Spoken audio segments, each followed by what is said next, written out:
Hey coaches, this is Coach Parker with Coaching Youth Football Tips and Talk podcast. I'm going to be your host today, also over at coachparker.org. Hit me up over there. Today we've got a new podcast episode in the Keys to Fun Success and Winning series for training new youth football coaches.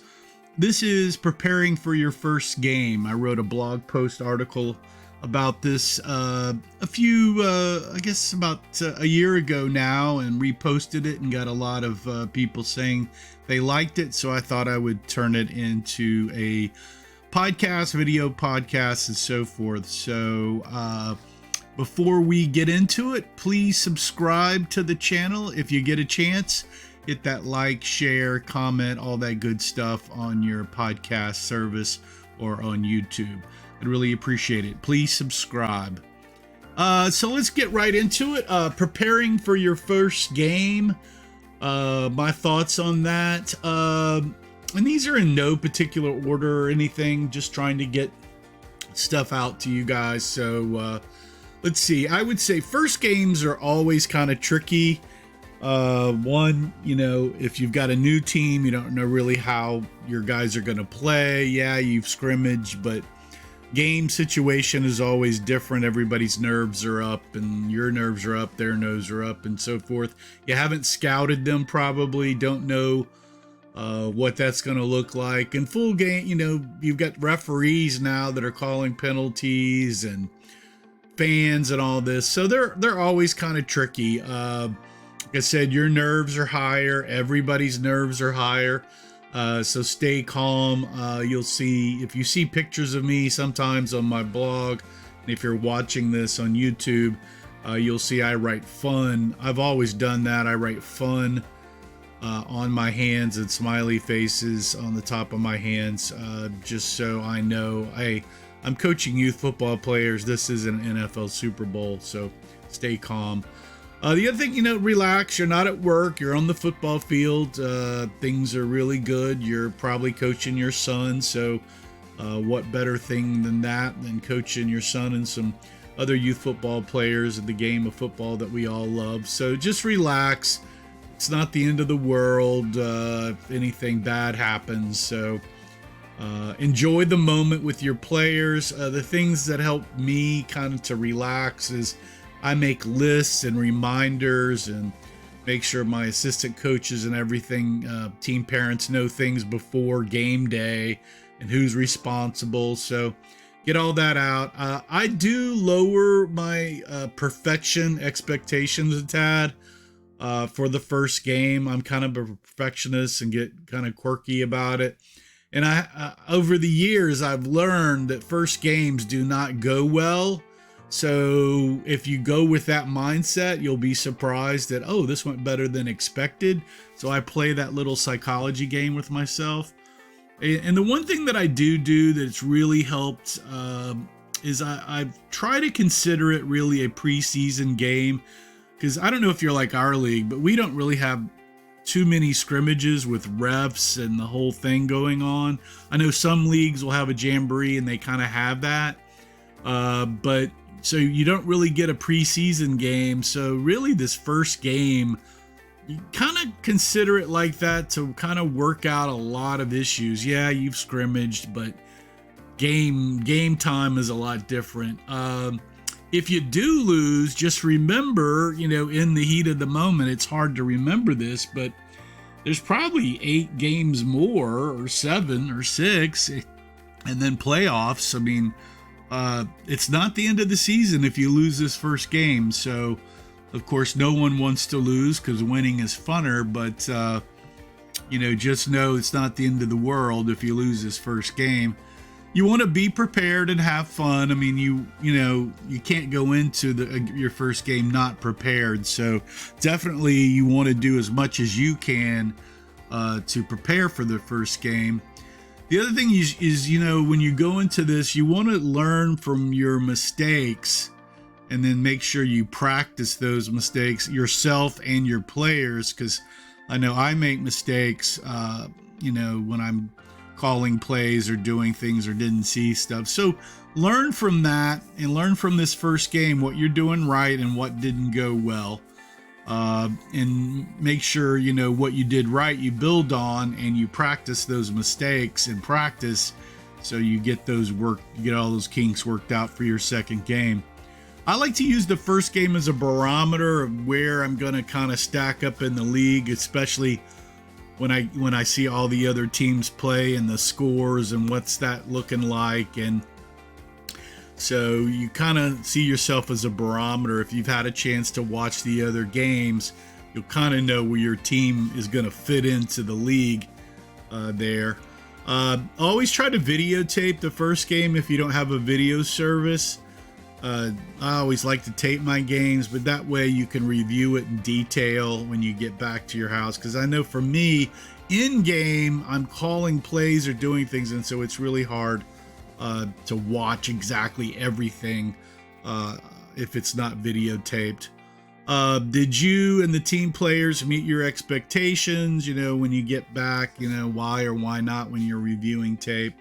And then also, you know, winning, if you set yourself up with a little bit lower expectations and you set it as a preseason game, when you actually win your first game, it's a really nice surprise. Instead of trying to, you know, say, I've got to win this to get into the Super Bowl, I want to be undefeated. For youth football, that's a hard thing to do. So make sure that you set it up where whatever happens, it's an enjoyable experience for you and the kids, because at the end of the day, the kids are just happy to be out there. Winning is funner, but it's not the end of the thing, because we're all out there to have fun playing youth football. So let's get into kind of a list, some more stuff I've got here. And I would say the first bat here when you're prepping for that first game is don't forget special teams. That's a big deal. I don't know how many rookie coaches will just blow off special teams and then pay for it during the game. You can win and lose games on special teams in youth football. It's a big deal, and don't forget it. I can't say enough. You've got kickoff, kick return, punt, and PAT kicks and extra point kind of things there. But really, your punt return, kickoff, and kick return are really, make sure you've got that under control. So here we go. Before the first game, I like to get in 2 to 3 scrimmages that I've already got ready and already played before that first game. And I've usually taped those and reviewed those for players and everything.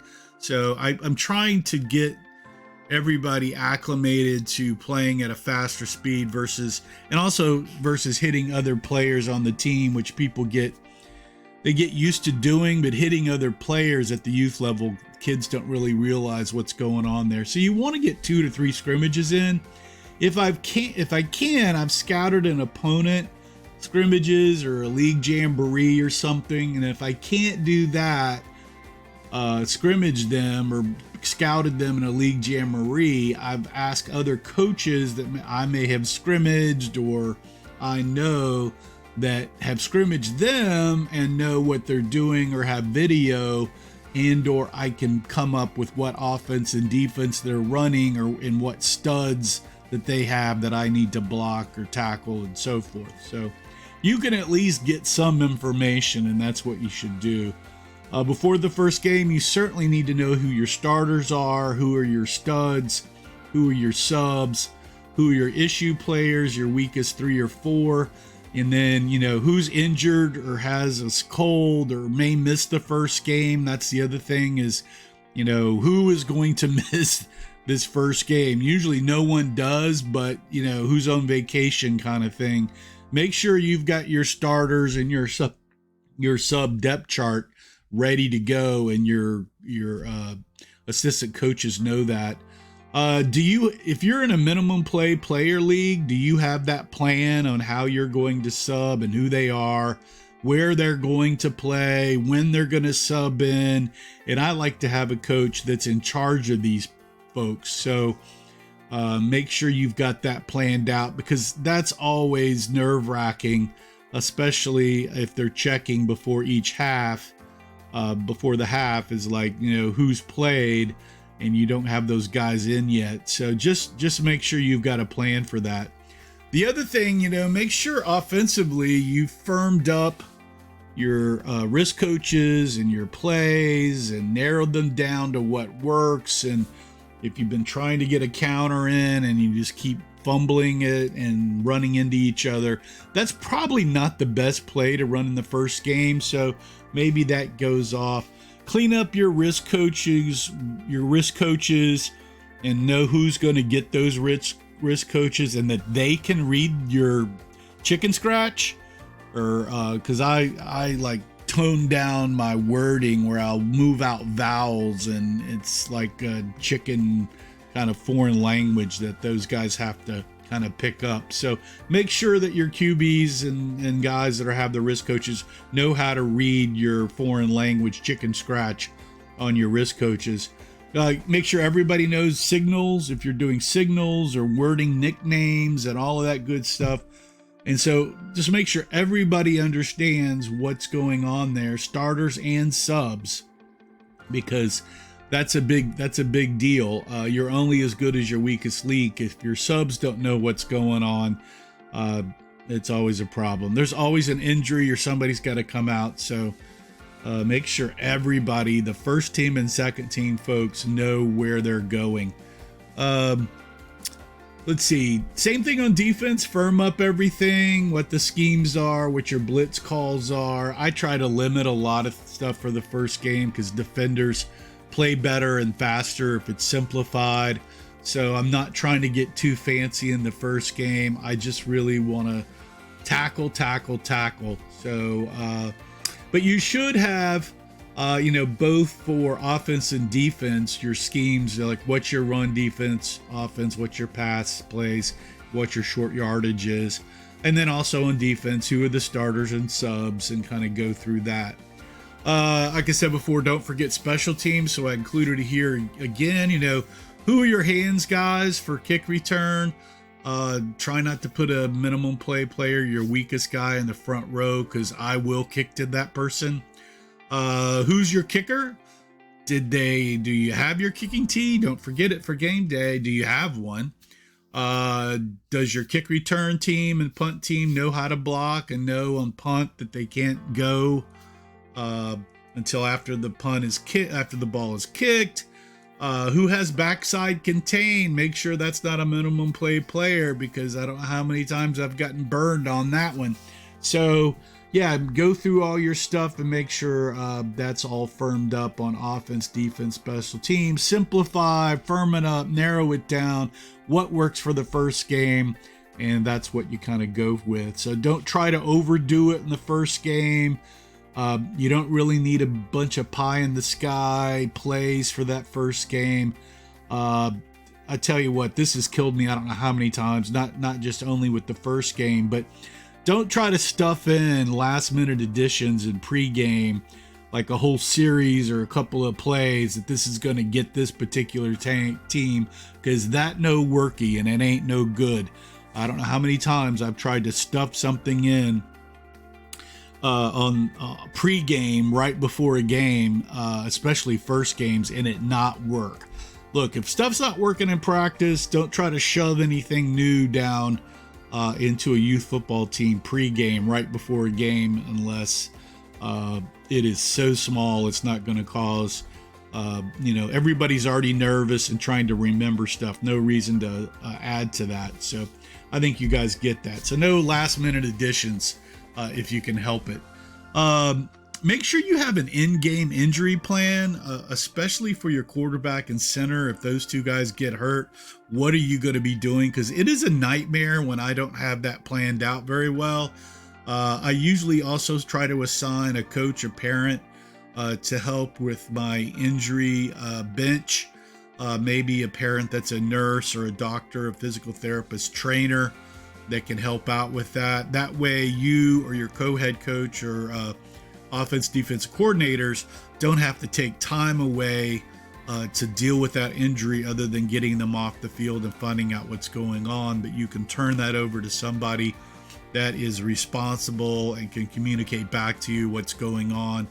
And that way you're not taken out of the game, because there's been some games where I didn't have that, where me as a head coach had to go deal with the injury for a quarter, and that really hurts the team overall. But the importance is actually helping the player. But if you've got somebody that can do that for you and is responsible for that, that's good. Hey, and as always, you really want to minimize your mistakes, and that really, I'm talking about turnovers and penalties. You want to make sure that, for one, your snap is working both under center and in shotgun, and you don't have any issues there, especially with your second stringers, not to mention your starters. But make sure your first string center is also snapping to your second string quarterback, and your second string center is also snapping to your first string quarterback, and make sure that's happening, because somebody's going to get hurt at inopportune times, and those usually will cause you problems. Also talk about penalties. Defense, always don't move on the snap count, but move on the football is always one that gets you in the first game. Go over that several times. On offense, no holding, no blocking in the back downfield seems to always get me. So I go over all those. Make sure your weakest player is up to speed and has got that. Maybe a coach is assigned to your 3 lowest players and how they're getting subbed in. That always helps. The other thing is, don't overcomplicate this. Give your stud the football. Let him run and score a couple of touchdowns, and then you can kind of give the ball more to your other Johnnies in the backfield, but try not to spread the ball around so much that it's taking away from your stud getting all the yardage and scoring for you to win the first game. So sure, every now and then you're going to give him a break, but don't try to give everybody equal amounts of the ball unless you're, being very competitive and ahead in the game. So that's what I'm trying to say there. The other thing before the first game, make sure that you've run a game simulation drill. I usually do this the last practice before the game, and we'll take an hour. And the game sim drill is over at coachparker.org under the drill sections. And basically what it is, it's like we set ourselves up to play a game in the practice. All our guys are on the sidelines. We hold a coin toss. One of the coaches will be a referee. We'll go through offense and defense on air, and we'll basically run plays or have the defense set up. And if they're too slow or they don't know where to go when we make a call, or they've jumped off sides on a penalties, we do penalties. And we basically, do a kickoff, kick return. We go through the whole thing. We've got quarters, we have a halftime. And so you're working out all these little kinks before that. It helps you greatly with the risk coach and your quarterbacks and backs that have risk coaches, because this is where those mistakes were going to come out. So make sure you do that. That always has worked out well for us. So the game sim drill. Let's see what we got here. Pre-game day, make sure a team parent or some coaches are, responsible for first aid, water bottles, the water, ice, cool towels, or hand warmers. And who are the parents responsible for drink snacks, and who's responsible for that? And is all that good for for game day, and everybody knows what they're doing, and everybody is going to be there and bring those things, because kids get really upset when there's no snacks and drinks at halftime or after the game. And it's kind of critical that we have water during the game. So make sure you've got that lined up. Also on game day, I will email everybody about an hour or two before the game, basically in my all team text that includes coaches, to make sure everybody remembers, hey, we got a game today. And also if it's a morning game, hey, it's your wake up call. Hey, get out of bed, get your kid ready, and get them over here. And you definitely want to make sure your quarterback and center show up early so they can do their pre-snap kind of stuff. So get that out. That's what I do there. The other thing, I usually have the team arrive on game day about 75 minutes early. before the game to do pre-game, go through all the basic offense, defense, special team stuff, alignments, where everybody goes kind of thing, some basic plays and calls. Get everybody kind of warmed up, review with your coaches what their responsibilities are, review anything that you've got to do. And you also want to know on game day the opposing coach's name, reps, who they are, badges, field commissioner, rep, and so forth. All of those people that you'll be communicating with to make sure you look good and you've got everything organized. I'm really big on planning and organization, having all that wrapped up. So I've got lists and stuff for I do for game day. So that's there. Game day, remember to have fun. I mean, you're there to have fun. The players want to have fun. This is the first game. It's not the NFL Super Bowl. Like I said, I consider it kind of a pregame. The other thing that you got to remember, these are 10U kids or 8U kids or 9U. You know, they're kids. You're not coaching to win the Super Bowl. There's no Tom Brady out there that you're coaching. You know, they're going to make mistakes at this age.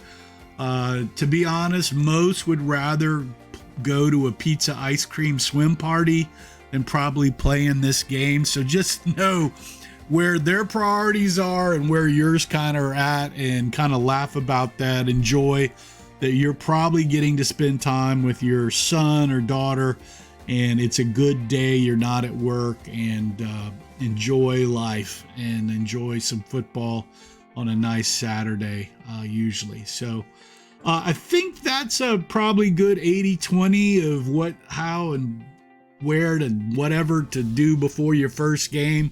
Did I leave anything out? I'm probably sure I did. Somebody's probably got some other stuff. If so, leave me a comment, hit me over at the contact sheet at coachparker.org. Remember to have fun, and winning is funner before your first game there. And also remember, coaching in football is hard. You know, it's not a very easy thing to do. It's a learned skill, takes time. You're herding cats. Parents are crazy. There's a lot of league and team politics going on.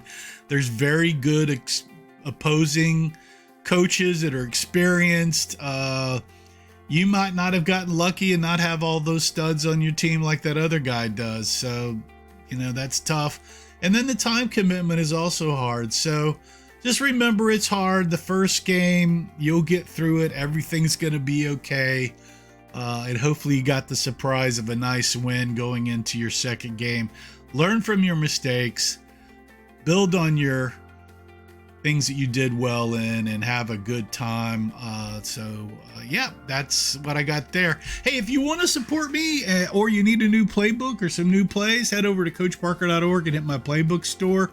I got a bunch of playbooks over there now. This whole selected youth football play series with the eye, power eye, single wing, double wing, wing to T, and wishbone. So there's a bunch of stuff over there for that, not just the beast and the Wildcat anymore, or the 6-2 multi-8 defense. There's also an 8-man book, a 7-on-7, and 2 drill books now, one for general drills and one for your offensive line. So check that out if you want to support me in that way. And the other way you can support me is just subscribe to the channel. That really helps out a ton. So subscribe, like, share, comment, all that good stuff helps with the Google search engines to move me up higher in that algorithm or over your podcast service. So please subscribe. Hope you enjoyed this podcast today at Coaching Youth Football Tips and Talk podcast. This is Coach Parker signing off. And remember to play for fun, and winning is funner. Ciao. See you guys next time. Thanks for joining me today.